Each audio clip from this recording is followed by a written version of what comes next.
Hello everyone. तो मैं अपना IBPS PO 2025 का इंटरव्यू एक्सपीरियंस शेयर कर रहा हूँ। जो भी प्रोसेसेस थी उनकी कंप्लीट इन्फॉर्मेशन आपको दे रहा हूँ।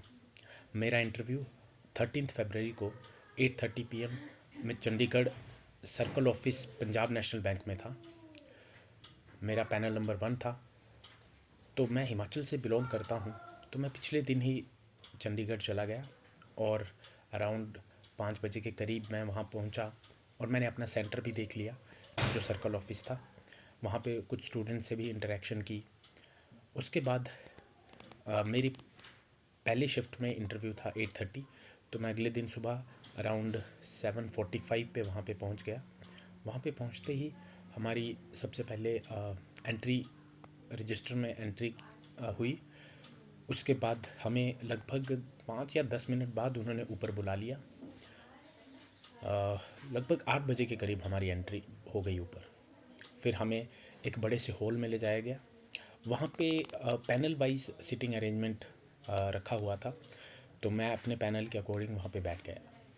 सबसे पहले वो दो दो करके बुला रहे थे कि इस पैनल से 2 लोग आ जाओ, इस पैनल से 2 लोग आ जाओ। उनकी बायोमेट्रिक्स हो रही थी, तो सीक्वेंस में हम जाते गए और हमारी बायोमेट्रिक अटेंडेंस वहाँ पे हो गई, जिसमें उन्होंने फिंगरप्रिंट और आपका फेस मैच किया। उसके बाद हमें डीवी के लिए एक अलग रूम में भेज दिया गया। जब डीवी के लिए गए तो वहाँ पे उन्होंने हमें सीक्वेंस में बुलाया एक एक करके। कुछ लोगों को कुछ पैनल्स में तो वो जो भी अवेलेबल था उसको बुला ले रहे थे जिनकी बायोमेट्रिक्स थी। मेरा पैनल 1 था, उसमें उन्होंने सीक्वेंस से बुलाया। तो डीवी का एक्सपीरियंस काफ़ी स्मूथ रहा। डीवी में कोई अगर आपके डॉक्यूमेंट्स कंप्लीट हैं तो कोई परेशानी नहीं आ रही है। डीवी में ध्यान एक चीज़ का रखना है कि जो हमने डॉक्यूमेंट्स अपलोड किए थे IBPS की साइट पे, वो डॉक्यूमेंट्स आपके पास मस्ट होने चाहिए। जैसे कि हमने 10th की मार्कशीट की थी, बर्थ सर्टिफिकेट के लिए मैंने की थी, और आइडेंटिटी प्रूफ मैंने आधार कार्ड किया था, और क्वालिफ़िकेशन के लिए मैंने डिग्री जो है वो यूज़ की थी। तो आपको एक चीज़ ध्यान रखनी है, जो डॉक्यूमेंट्स आपने अपलोड किए हैं वो आपके पास वहाँ पे होने चाहिए ओरिजिनल में।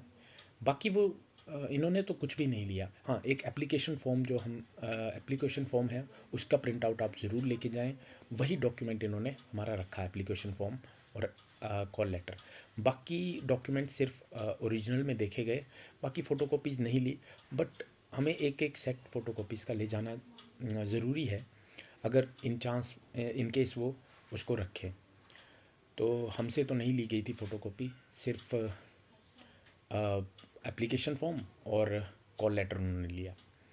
अच्छा, आप अपने जो कॉल लेटर है उस पर फ़ोटो अटैच करके लेके जाएं। उसके अलावा फ़ोटो की ज़रूरत शायद नहीं पड़ेगी, हमें नहीं पड़ी वहाँ पे। डीवी के प्रोसेस काफ़ी स्मूथली हो गया। उसके बाद डीवी के बाद उन्होंने हमें एक एक करके इंटरव्यू, जो पैनल होता है उस रूम के बाहर हमें बैठने को कहा।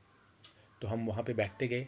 वहाँ पे एक एक पर्सन अपॉइंटेड था स्टाफ का, जो हमें एक एक करके अंदर भेज रहा था, जो उनके पास लिस्ट थी उसके अकॉर्डिंगली भेज रहा था। अब बाहर बैठ के तो सभी नर्वस थे, क्या होगा, क्या पूछेंगे। तो मैं भी देख रहा था कि लगभग एवरेज इंटरव्यू लगभग 5 से 6 मिनट चल रहा था, ज़्यादा नहीं।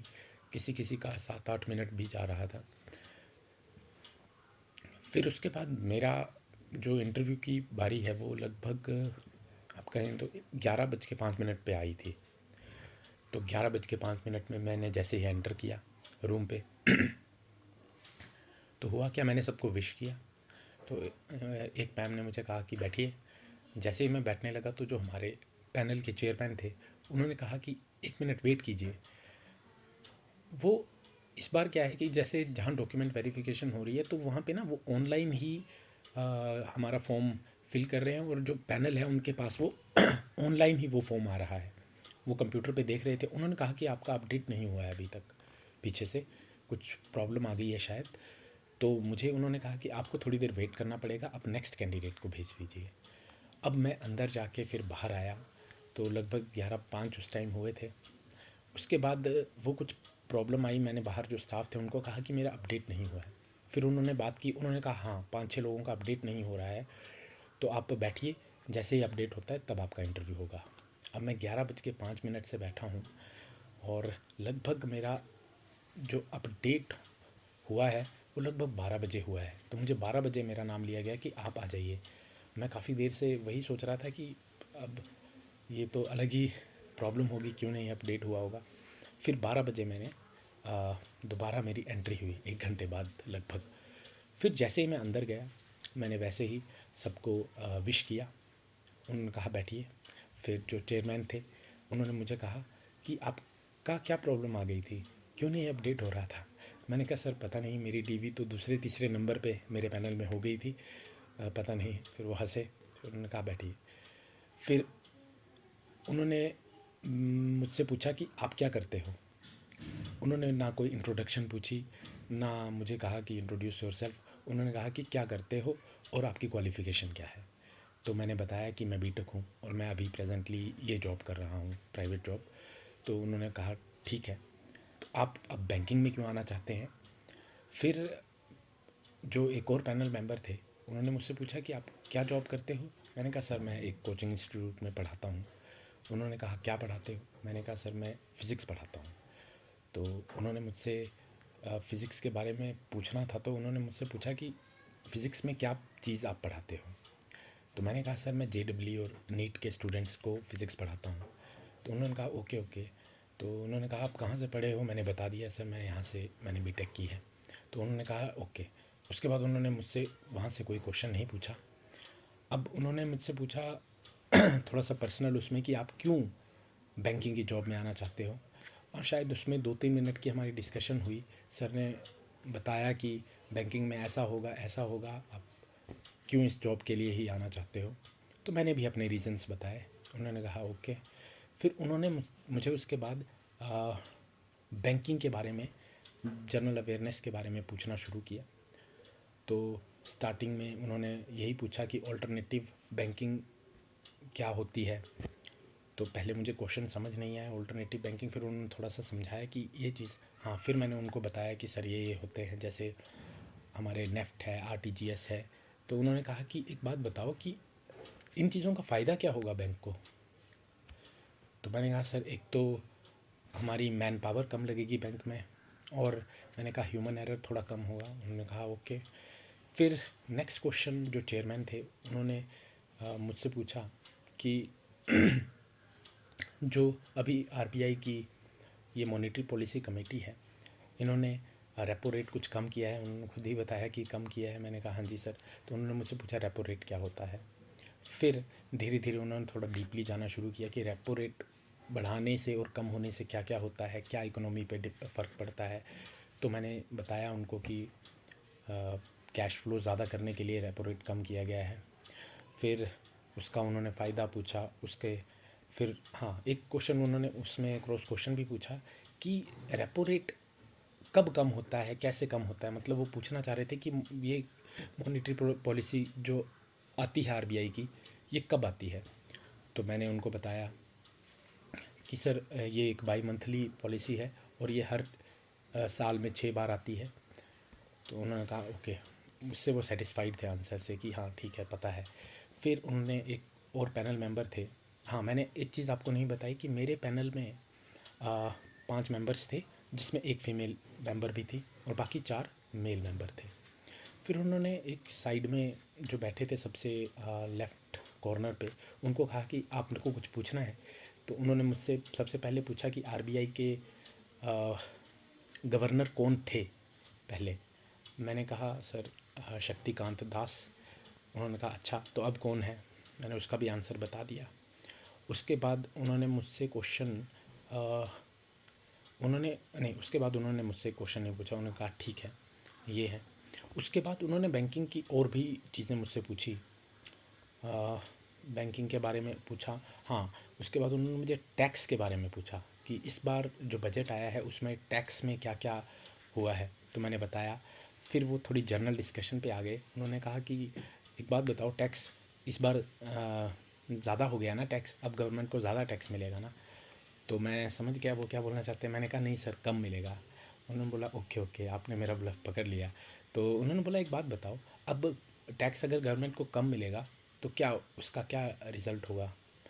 तो मैंने उनको बताया कि मैंने कहा सर नेक्स्ट ईयर जो है वो पे कमीशन भी लगेगा गवर्नमेंट एम्प्लॉय के लिए, तो अगर स्लैब बढ़ गई है तो ऑब्वियसली अगली बार सैलरीज भी बढ़ेंगी, तो वो उस स्लैब में लाई डाउन कर जाएंगे। तो वो काफ़ी खुश हुए उस सांसद। उन्होंने कहा हाँ यार ये तो होगा ही, बोला जो चेयरमैन थे। फिर उन्होंने मुझे कहा ओके थैंक यू, आप जा सकते हैं। तो मैंने सबको विश किया और मैं बाहर आ गया। तो ओवरऑल मुझे लगा कि बहुत ही सपोर्टिव हमारा पैनल था। मेरा पैनल 1 था, पर मुझे लग रहा है कि हर दिन पैनल चेंज हो रहे हैं, मतलब पैनल चेंज हो रहे हैं, जो मेंबर्स हैं वो अलग अलग उसमें जा रहे हैं। तो मुझे ये लगा इंटरव्यू देके, मैंने पहली बार ही बैंक का इंटरव्यू दिया है, कि वो बहुत ही कोऑपरेटिव। आप किसी भी लैंग्वेज में, वो खुद ही उन्होंने स्टार्ट हिंदी से किया अपने बारे। उन्होंने कहा कि आपने क्या क्वालिफ़िकेशन की है और बैंक में क्यों आना चाहते हो। तो उन्होंने खुद ही हिंदी में, तो लैंग्वेज का कोई बैरियर नहीं है। आप उनको बस मुझे लगता है वो बस देखना चाहते हैं आप क्या बोलते हैं क्या। जो फीमेल मेंबर थे उन्होंने मुझसे कोई क्वेश्चन नहीं पूछा।